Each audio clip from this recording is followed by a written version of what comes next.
Now at 5:30, final preparations are underway for the first presidential debate between Vice President Kamala Harris and former President Donald Trump. It's now just one day away until that debate.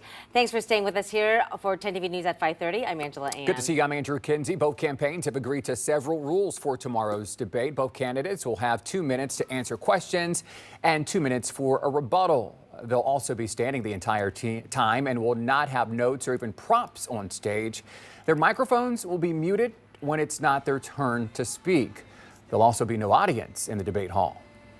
Of course, this will be a critical moment. Polls show a neck-and-neck race, and this could be the only time for these two candidates to demonstrate themselves in front of the American people next to each other before November's election.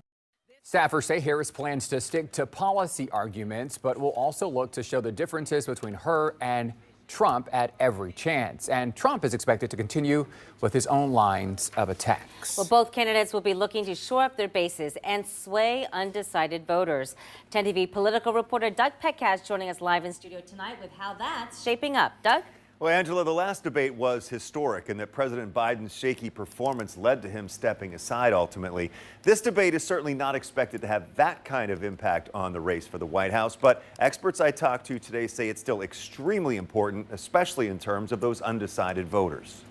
CBS News Director of Elections and Polling Anthony Salvanto says the enthusiasm level among voters on both sides is very high heading into Tuesday night's debate between Vice President Harris and former President Trump. That's the story of this campaign so far, where more enthusiasm from Democrats after Joe Biden stepped aside boosted her numbers and drew her even with Donald Trump. Republicans maintain that enthusiasm. Salvanto says both Harris and Trump have also locked in their bases. There aren't a lot of undecided voters here. Both of these campaigns have the great bulk of their own partisans already committed to them. We see in the single digits in the polling people who say that they would even so much as consider the other candidate. Ohio State University political science professor emeritus Herb Asher also says most voters are set in their choice for president. That makes swaying undecided voters critical.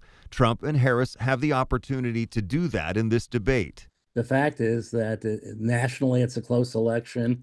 In 7 battleground states, it's a close election.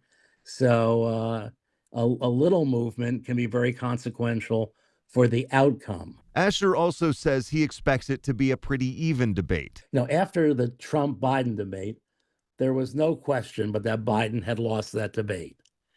But I assume tomorrow night, I don't think it'll be a blowout one way or the other.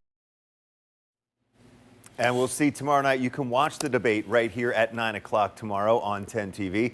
Vice President Harris has taken part in presidential primary debates, but this will be her first debate as the presidential nominee. It will be former President Trump's 7th. Angela?